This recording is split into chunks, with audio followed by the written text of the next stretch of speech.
Cierra la puerta, baja la voz. Como sabes, el problema de la vivienda es uno de los problemas que más nos ocupan y nos preocupan actualmente como sociedad. De hecho, en los últimos años es cada vez más frecuente ver a personas que se ven empujadas a vivir en la calle porque simplemente no tienen un techo donde vivir, o simplemente también porque no han encontrado la oportunidad de encontrar, como digo, esa vivienda, ese techo. Esto te lo cuento porque hoy aquí en nuestro tercer grado tenemos con nosotros a César Bejarano, un publicista de Colombia que vino a España con muchos otros, cargado de ilusiones, de sueños, y que acabó viviendo en la calle. Él ha escrito un libro titulando Viviendo con un euro y hoy está aquí para contarnos precisamente su historia viviendo en la calle, también actualmente cómo le va, porque acaba de presentar su libro. ¿Qué tal, César? ¿Cómo estás, amigo? Y gracias por estar aquí en nuestro tercer grado. Pues a ti, Jardón, por traerme acá y muy agradecido. Es un honor estar acá. Encantado. En primer lugar, y como hacemos siempre, vamos a abrir una ficha policial, es decir, para saber quién es César Bejarano. ¿Nombre y apellidos? César, mi nombre es César Bejarano, César Augusto Bejarano Rojas. ¿El apodo? ¿Algún apodo que...? Me dicen Rolo acá. Sí. Ah, Rolo. Rolo. ¿Y por Porque qué? es de Bogotá. Es el gentilicio a la gente de Bogotá, Colombia, vale, que se no lo les sabía. dice Rolo. Sí. ¿Lugar y fecha de nacimiento? El 26 de agosto del 92. ¿Formación? Formación, pues, entre publicista y digo autodidacta. Digo autodidacta porque abandoné la carrera y ahora estudio más que nada por mi cuenta. ¿Una profesión? Pues aparte de esa, nada, escritor y lo que te digo, publicista, pues dejé la carrera. Tengo una técnica que hice allá de preprensa digital para medios impresos, es así que la terminé. Y por homologar los estudios, que eso lo tengo pendiente. ¿Y una ciudad de España que te haya marcado, por lo menos que te haya impactado, era algo que no esperabas, de las que has recorrido? Pues muchísimas. Madrid principalmente porque cuando llegué era el sueño, era ver que estaba realmente acá. Fue un sueño que tuve 10 años y verlo realmente era distinto. Y creo que Segovia porque por su muralla también, por el acueducto y porque fue la noche que estuve en la calle. Entonces fue un contraste bonito entre la ciudad, interesante. ¿Y una comida española que te recuerde algo a la gastronomía colombiana o a la de tu región? Que me recuerde. Ahí sí me está... O simplemente, te lo pongo más fácil, una comida española que no conocías y cuando la has probado aquí te haya encantado. Que me gusta muchísimo, por ejemplo, la paella, la tortilla española también, cuando está un poco De los húmeda, clásicos, me gusta ¿eh? más. Sí, los clásicos, sí. Me gusta. ¿Y un objeto que siempre llevabas cuando en tu experiencia durmiendo en la calle? Los cascos, los audífonos. ¿Y algo que hayas o que descubriste en su momento en España y que no tenías ni la más mínima idea de que esto existía o de que era así? Bueno, más que un objeto, creo que un detalle que siempre recordaré fueron las escaleras eléctricas del metro de Madrid, como la gente se ponía a la derecha y para dar paso a la gente que subiera a la izquierda. A mí no sé por qué razón me impactó muchísimo ver eso. Me impactó mucho por el orden de la ciudad, me impactó bastante. No sé si en tu ciudad de origen tenéis metro, si no. Sí, tenemos metro, pero bueno, el metro normalmente son escaleras normales, no solemos tener escaleras eléctricas, creo que hay algunas para el metro al menos, pero no, el orden así no, aunque Medellín sí tiene el metro muy ordenado, hay una cultura metro muy, muy, muy bonita. Lo de las escaleras, gente a la derecha y gente a izquierda subiendo, no lo había visto al menos yo. Hasta Y que llegué acá. dime, César, algo que no soportes, de España o de tu país, de Colombia. Que no soporte. Bueno, pues soy muy impaciente. He llegado de trabajar, siempre pongo el tema de camarero. Estoy muy acelerado constantemente y el que haya alguien en medio de la calle cuando voy a pasar es algo que siempre me acelera mucho. Tengo que pasar sí o sí. Y ahora sí, César, vamos a pasar al interrogatorio, por lo menos a lo que aquí llamamos el interrogatorio, que son simplemente cuestiones para conocer, en este caso, tu experiencia. Tu libro se llama Viviendo con un euro y relata la historia, como decían en el inicio, de una persona joven que viene a España desde Colombia, probablemente con una idea bastante bucólica de lo que es el país. Cuéntame, en primer lugar, ¿cómo decidiste emprender el camino hacia España? Pues todo empezó por ya lo explico en el libro, con una chica que es de acá, bueno, es de Colombia. Nos conocimos de Mm. pequeños y me enamoré de ella y ella se vino a España. Entonces, hablando con ella, siempre estuvo como la cosa de la distancia, de que nos separaba siempre la distancia.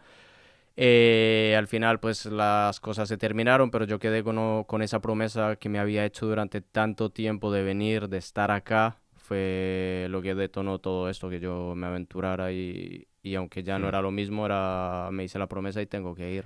¿Y qué idea tenías de lo que era España cuando estabas en tu país y simplemente tenías el contacto, por ejemplo, de esta chica? Porque antes me decías que te hizo mucha ilusión llegar a Madrid. Y Mm. seguramente el Madrid que tiene mucha gente en la cabeza es el de Real Madrid, el Bernabéu, No, las... no, no, ¿No? yo de fútbol no, absolutamente nada. Me gusta jugarlo, me encanta Ajá. jugarlo y lo jugaré creo que siempre si puedo, pero verlo no. A mí el Ajá. estadio. No, pero me refiero, César, a qué idea tenías tú de España o de Madrid antes de venir aquí y que después encontraste algo distinto, ¿o no? No tenía mucha idea, simplemente había visto siempre fotos, sobre todo de Santiago de Compostela, y porque era donde ya vivía en ese Ah, vale, momento. vale. Pero bueno, mi ticket iba a Madrid, entonces sí que había visto algunas imágenes, pero no tenía como una idea de lo que me iba a encontrar. Supongo que esto se debe un poco a que soy actor de improvisación teatral y es como que no me adelanto mucho y es como voy a ver lo que pase. Sí sentía muchísimas cosas, recuerdo que antes de venir no lo disfruté, sorpresivamente estaba nostálgico, estaba triste y tenía emociones que eran contradictorias porque pensé que iba a estar muy feliz, salvo cuando me monté en el avión. Tenía muchísimo miedo, eso sí, de que me devolvieran, de que por no tener el dinero suficiente no me dejaran entrar, pero no tenía una idea así de lo que me iba a encontrar, eso sí que no. Yo eso te lo preguntaba, César, porque sé y me consta que mucha gente que proviene especialmente de Latinoamérica viene a España con una idea muy equivocada, incluso idílica, de lo que después se encuentra aquí y se Sí, encuentra experiencias duras y complicadas, como por sí. ejemplo es la tuya. Sí, eso lo descubrí cuando con el canal, haciendo directos en la calle, que gente dice mucho eso de voy a ir, voy a tener mi sueño, comprar mi casa, tener un trabajo, esto y lo otro, y se viene sin un plan y luego te das cuenta de que efectivamente pueden pasar muchísimas cosas y si no vienes preparado a lo mejor a todo lo que puede pasar, pues mucha gente se termina Hmm. devolviendo porque no aguanta el golpe de la realidad.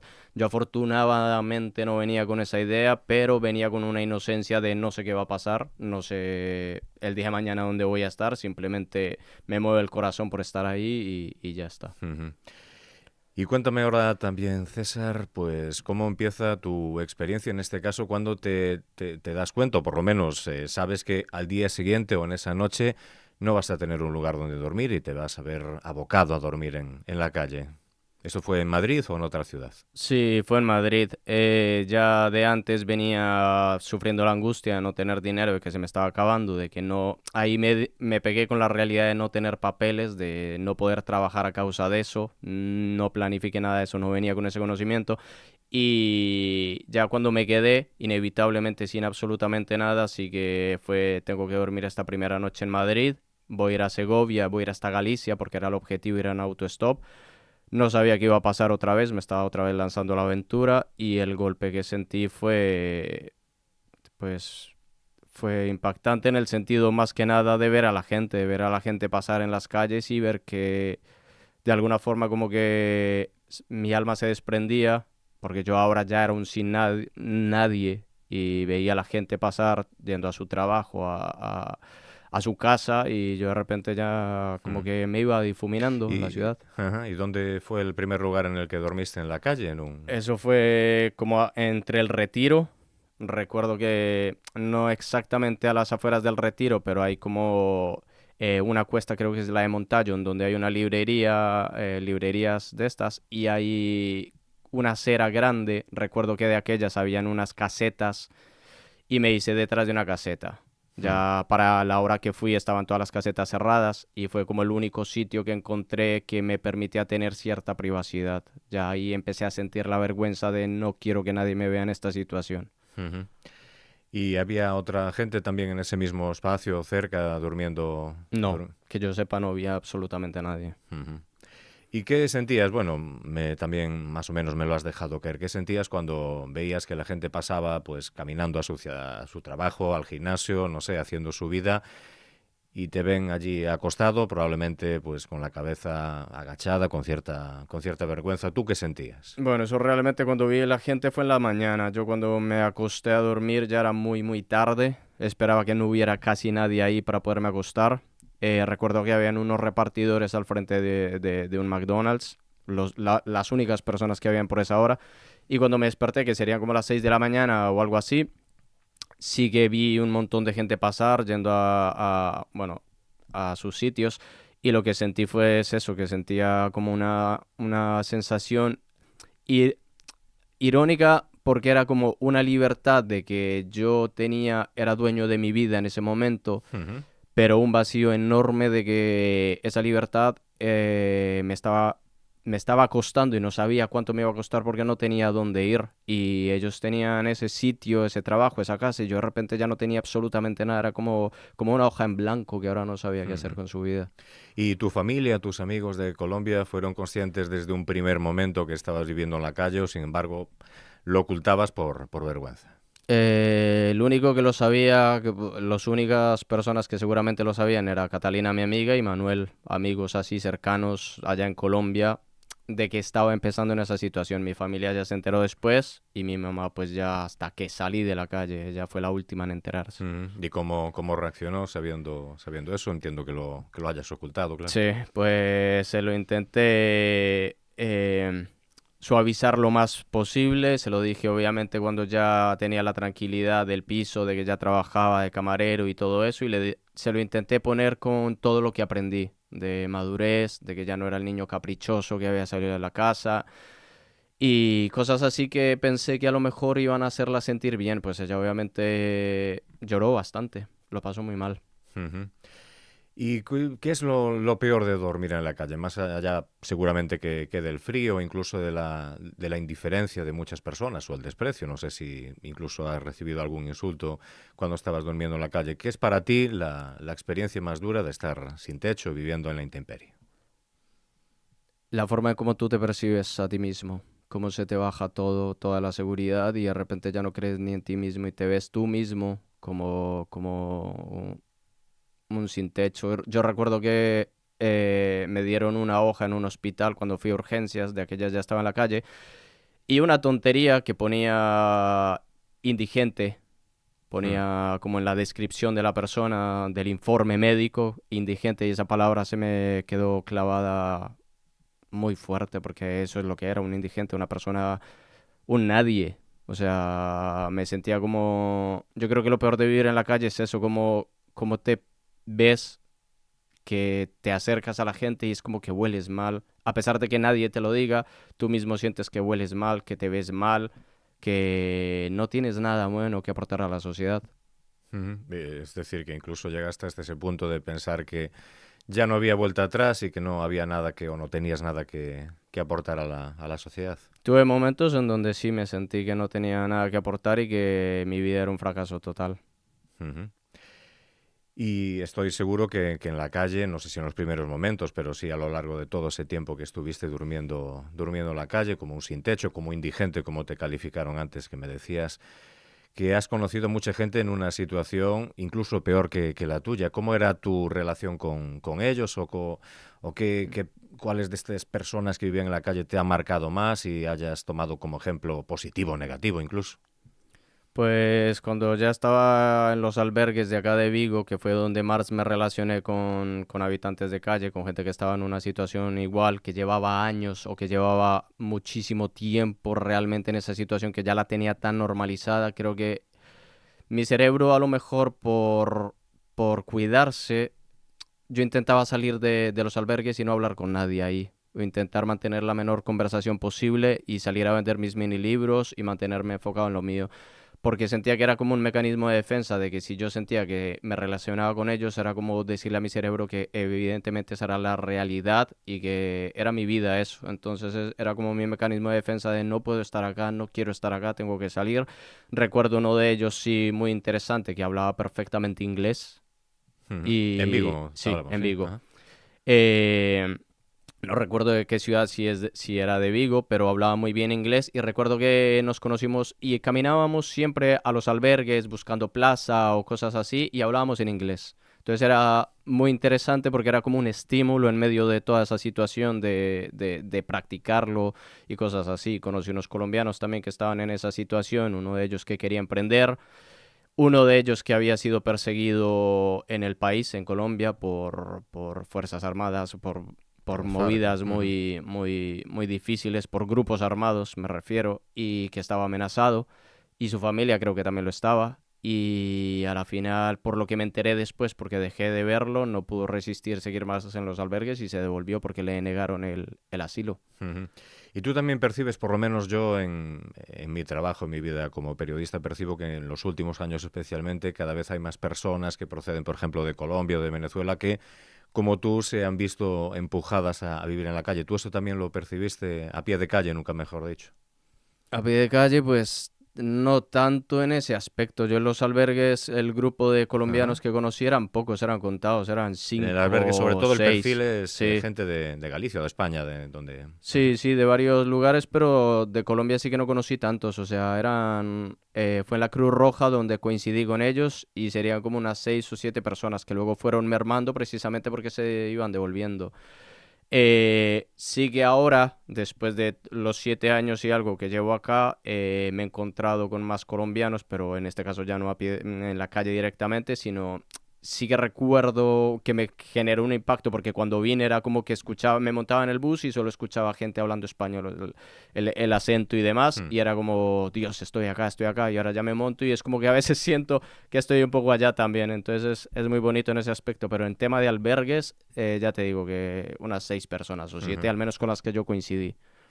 Y a la hora de comer o de cenar, cuando empezaste, supongo que empezaste a pedir, como hacen muchas personas sin hogar, también lo relatas, por cierto, en tu libro, ¿cuándo diste ese paso de empezar a pedir dinero para comer o incluso ir, por ejemplo, a comedores sociales?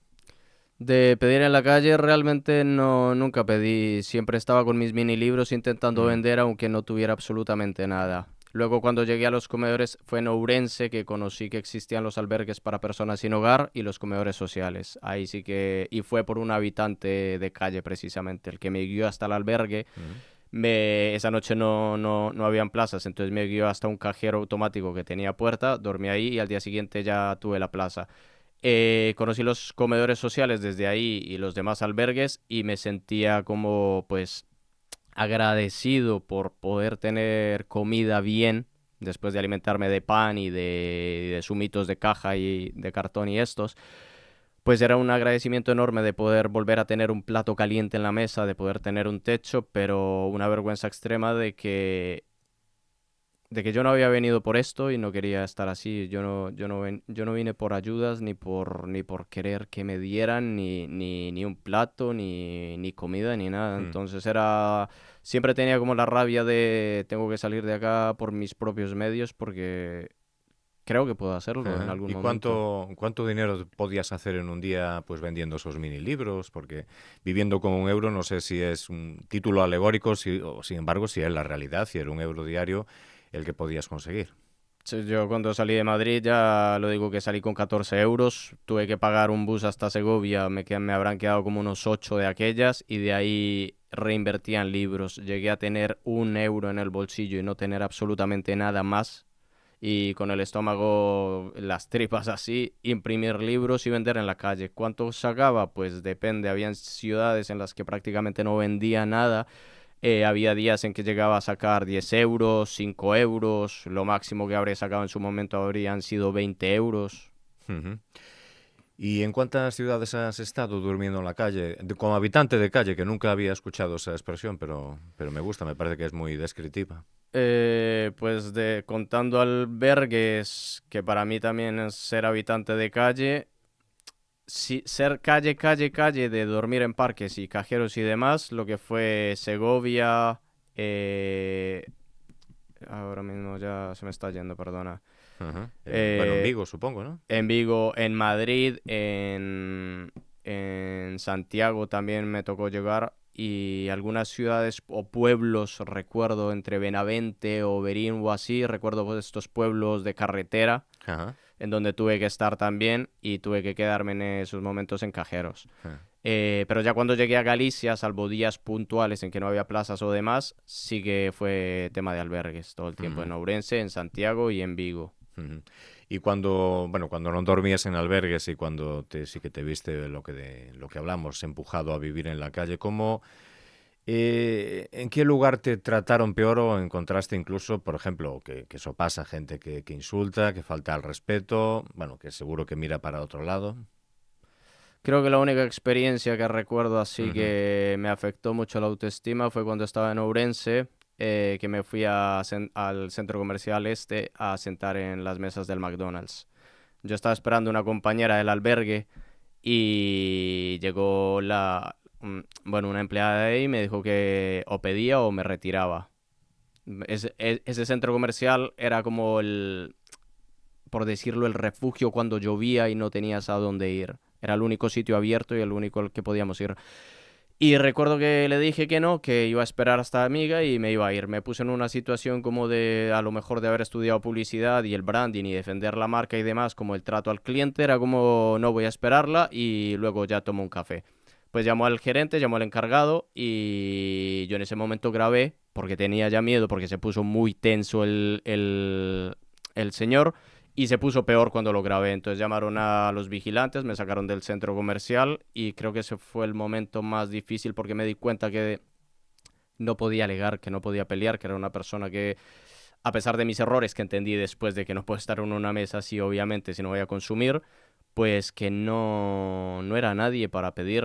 Como lo sentí fue, es que soy un sin techo, no tengo forma de alegar con nadie, no tengo argumentos, no tengo Ujú. absolutamente nada. Entonces, Y el trato de la gente de Madrid, por ejemplo, que es donde empezaste, desde donde partió tu aventura, y la gente de Galicia es distinta, mejor, peor. Al menos en mi memoria sí que recuerdo de vender en la calle de aquellas en Madrid, en el Parque del Retiro. Recuerdo así un poco idílico la gente que muchas veces me decía siéntate, cuéntame tu historia, habla con nosotros. Muy abierta, la sentí muy abierta y eso me encantó. Y cuando llegué a Galicia sí sentí como un contraste de que era como más fría o a lo mejor porque venía ya cargado de ideas de que la gente en Galicia era más fría al principio y demás. Ahora ya es todo lo opuesto, como que ya me he adaptado muchísimo acá, he entendido muchísimo la cultura de acá en ese aspecto y ahorita que volví a Madrid hace poco a vender los libros ahí, me encontré todo lo opuesto, como que ya la gente más cerrada, menos Ujú, dispuesta a escuchar. Entonces, pues eso. ujú. Y en los albergues, porque antes me decías que especialmente en la última etapa dormías habitualmente en albergues y mucha gente no lo sabe, pero no puedes estar continuamente en un albergue, Mm, sino que en vuestro caso tenéis que rotar, porque creo que, por ejemplo, en Pontevedra son 21 días, si no me confundo, 3 semanas de máximo que mm. puedes estar. ¿Tú eso también cómo lo vivías? Porque claro, estabas mirando un calendario y viendo que me quedan 3 días para Claro. salir de aquí. En Ourense, que fue el primer albergue que estuve, tuve la fortuna de estar más tiempo. Sí que es verdad que cuando llegué me dijeron, creo que era 2 semanas lo que podía Mm, estar, pero luego hablabas con la trabajadora social y muchos de nosotros, no solo yo, tuvimos la fortuna de podernos quedar más. Nos dio la facilidad de, vale, pues quédate un poco más y volvemos a hablar. Cuando llegué a Cabigo sí que me encontré el tema de los 15 días, de aquellas creo que eran entre 10 y 15 días y tenía que rotar a otros albergues. Entonces, claro, tenía que volverme a coger la mochila y absolutamente todo, caminar hasta el albergue y pedir plazas si había. Y pues siempre se basó, como que me quedó muy fuerte esa sensación de siempre moverme, no tener un sitio fijo, como que mm. no tenía un hogar, no tenía un sitio estable y tenía que ir de aquí para allá, buscando. ¿Y cómo es el ambiente en un albergue para personas sin techo? Hay un perfil muy dispar de personas, porque claro, muchas veces también pasamos por ejemplo, por delante de cualquier albergue allí en el que hay en Vigo, hay muchas personas que se ve con problemas de toxicomanía, Mm. incluso de alcoholismo. No sé cuál es el perfil de personas con las que tuviste ocasión de vivir en los albergues de Vigo, de Ourense o de cualquier otra ciudad. Pues en Vigo es donde más viví el contraste, porque en Vigo, de hecho, cuando ya estaban los albergues, recuerdo que de aquellas la gente los llamaba como Playa Alta, Playa Media y Playa Baja. Playa Baja es el de la Cruz Roja, Playa Media es el de Teis y Playa Alta es el de calle Toledo. Mm, Se me acaba de ir el nombre ahora. Ese albergue era la mejor sensación porque, a lo mejor porque eran más estrictos con el tema de quién entra y habían menos camas, entonces se dormía mejor, se dormía más tranquilo. A pesar de que todos los que estábamos ahí estábamos en la calle, pues el nivel de exigencia para entrar era un poco más alto, entonces sabías que podías estar un poquito más tranquilo. El de la Cruz Roja recibía obviamente a todo tipo de personas y ese sí que sentí mucho el contraste de y la cosa de estar viendo a la policía, las ambulancias, siempre alguna pelea, de andar siempre... Yo creo que en ese albergue sí que estuve, la mayoría del tiempo que estuve, como en modo supervivencia, por decirlo de alguna forma, porque tenías que dormir prácticamente casi que con los ojos abiertos. Te robaban todo el tiempo, habían un montón de cosas, las duchas te las encontrabas llenas de excremento y cosas así a pesar de los voluntarios tan bonitos y tan abiertos que son, pues la gente que estaba ahí, mucha, sí que era un contraste fuerte en ese aspecto y fue el albergue que más, en lo personal, más me marcó. ujú.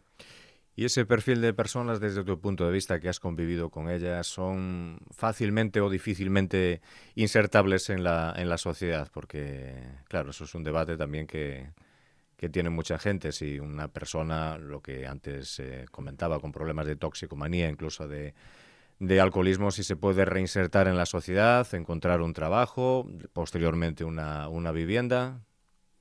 Bueno, de entrada, pues no soy la persona para Ajá. responder correctamente esa pregunta porque me siento que me queda muy grande, pero sí considero que Por tu hay experiencia, gente simplemente. que de verdad vale la pena, obviamente, rehabilitar. Yo estuve ahí, tuve la fortuna de no caer ahí, pero hay mucha gente que, aunque esté en esa situación, seguramente... no creo que nadie realmente quiera llegar a esas situaciones. Cuando se está ahí, a lo mejor, y cuando se siente el prejuicio, a lo mejor que más bajo se puede caer. Tú mismo te ahogas a ti mismo y con sustancias pues peor. Yo siento que sí debería haber una especie de ayuda más fuerte para las personas que están en un bucle ahí porque hay Ajá, gente que a lo mejor no sabe pedir ayuda ajá. y esa es la Porque cosa, no lo saben mucha, pedir. muchas personas acaban ahí por dramas auténticamente espeluznantes, Mm. que no sé si alguna de esas personas pues compartían pues por qué habían llegado a esa situación.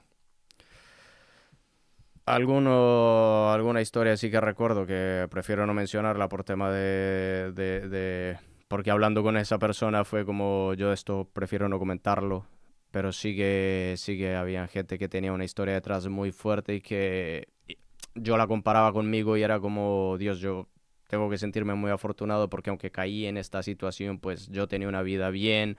Nunca tuve realmente problemas en casa, tuve un trabajo bien, tengo familia a pesar de que estoy acá, tengo amigos a pesar de que estoy acá. Había gente que no tenía absolutamente a nadie o de que lo había perdido todo. Estaba, por ejemplo, este compañero, este compatriota mío que estaba siendo perseguido allá por grupos armados y dices, o sea, es cuando dices, hay gente acá que lo está pasando 10.000 veces peor que yo. Ujú. ¿Y cuál es tu opinión del sistema de protección social que hay en España? Me refiero a albergues, a comedores sociales, pocos son públicos, muchos dependen, por ejemplo, de instituciones religiosas. ¿Hasta qué punto se puede mejorar desde tu experiencia? Bueno, es una pregunta que no me había realmente planteado mucho. Siento que el tema de que abras un albergue me parece muy importante que abras un albergue para personas de todo tipo, sin menos reglas y demás, porque creo que también tienen derecho, obviamente, a un techo y a una comida. Siento que no está muy... Se podría mejorar en el aspecto aunque ya tienen comida y aunque ya tienen techo, intentar a lo mejor como educarlas, que hayan espacios en donde puedan sentirse más escuchados. Es gente que simplemente se sale del albergue y están entre ellos con sus amigos y se hacen en grupito y demás. Y ya los ves con los botellines de cerveza y con cosas así. Entonces es un albergue que está más como para ayudar respecto a dar comida y a dar hospedaje, más que realmente en rehabilitar a la persona, que no digo que tengan que llegar a hacerlo, pero sí siento que se pueden abrir espacios en donde, aunque no duermas ahí, puedas a lo mejor ser escuchado, que puedas tener un abrazo. A mí, yo siempre menciono esto porque a mí de aquellas en ese albergue lo que más me faltó fue un abrazo. La soledad me pegó muy fuerte. Entonces, entre nosotros mismos nos vamos dividiendo en grupos, unos aquí, otros allá, y siento que esa división a la final también es un problema, Ujú. porque nos separa más y crea como esa venda entre acá están los voluntarios que nos están ayudando y nosotros estamos acá y nos separamos cuando nos vamos a dormir. Ajá. Y ahora centrándome en la actitud de la gente, ¿cuál es la experiencia así más negativa, más allá de lo que antes me contabas en el centro comercial en Ourense, cuando vendías tus mini libros, la gente, ¿cómo reaccionaba? ¿Era educada, amable, De todo todo lo tipo. contrario? ¿Cuál es así esa experiencia, esa vivencia que te Yo haya creo que quedado en la cabeza, César? las más, en términos negativos, cuando la gente no me miraba, por ejemplo, yo me acercaba con mis libros y no me miraban, ni ella ni él, o la persona que estaba ahí ni se tomaba la molestia de mirarme, o cuando incluso tenían un bolso o algo en la mesa y lo cogían apenas me acercaba. Porque a lo mejor no lo hacían a posta, pero todo eso tras de que tú mismo te estás cargando con una voz interna, de que te estás diciendo que no eres nadie, de que eres un fracaso, de que todo lo que intentas, porque ya de aquellas en Madrid yo había intentado emprender, había creado página de Facebook de venta de camisetas, había hecho una cosa, lo otro, de cursos de inglés, también de teatro, y nada funcionaba, nada funcionaba. Entonces me acerco a una mesa y veo el rechazo de la gente, ni siquiera el escucharme, porque no, en ese momento llegas a un punto en donde ya no te importa tanto vender, porque el hambre te la puedes aguantar hasta cierto punto, pero el que no te miren y no te escuchen, yo creo que en ese momento afecta más, porque es como, de alguna manera, como que te hacen sentir que efectivamente no eres nadie. Esas de las negativas las más impactantes y en cuanto a las positivas, gente que me sentaba me decía, tómate un café, pídete algo o algo así, y se interesaban por mi historia, me contaban la suya. Entonces era ese contraste de cómo es posible que pueda encontrar gente que pase de mí y que yo le haga sentir que o la voy a robar o le voy a pegar. Yo recuerdo aquellos pensamientos en plan de, entre rabia y lágrimas de, la pobreza no se contagia, yo me acerco a tu mesa pero no te voy a contagiar mi pobreza. Hmm. Y no te estoy pidiendo dinero, esa es la cosa, que la gente se piensa que acercarme inevitablemente ya es que le voy a perder dinero y eso es lo que nunca quise. Yo no vine a pedir absolutamente nada, aunque caí en una situación así y jamás pretendí que pasara. En ningún momento mi intención era pedir ni que me dieras dinero, sino vender algo que yo hacía que tenía valor y que siento que tiene valor.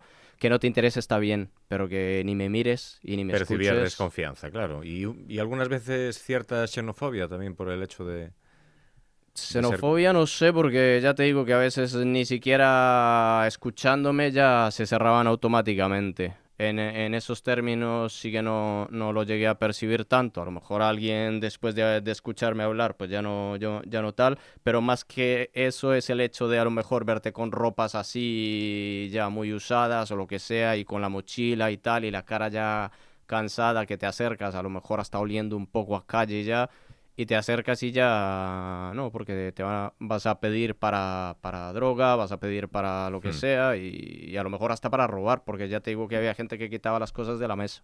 En tu libro, Viviendo con un euro, aparece Walter Algo, que es así como un alter ego, y Mm, creo que eres tú, ¿no? Que se sí. refiere a tu sitio. Porque ¿de dónde viene? ¿Cómo se te ocurrió este Walter Algo? Porque cuando lo leí me llamó muchísimo la atención por ser muy original, la verdad. Walter Algo es efectivamente mi alter ego y empezó a salir en Madrid. Le di más forma en Galicia sin pretenderlo y era por la rabia, por la frustración, por la tristeza, por la soledad. Fue un alter ego que creé como mecanismo de defensa. A lo mejor era esa persona que cuando pasaba algo tomaba el control y decía en las páginas, evidentemente, de me cago en todo, odio todo, voy a sacar toda esta rabia y la voy a plasmar en una página, de hecho, de una novela de venderle mi alma al demonio para tener dinero, para ser millonario. es puro humor Ujú. y sátira, como Hay Mecanismo que de decir Defensa. que tienes una página, un perfil de Instagram en el que podemos pues seguir en este caso, tus aventuras por nuestro país, ¿no?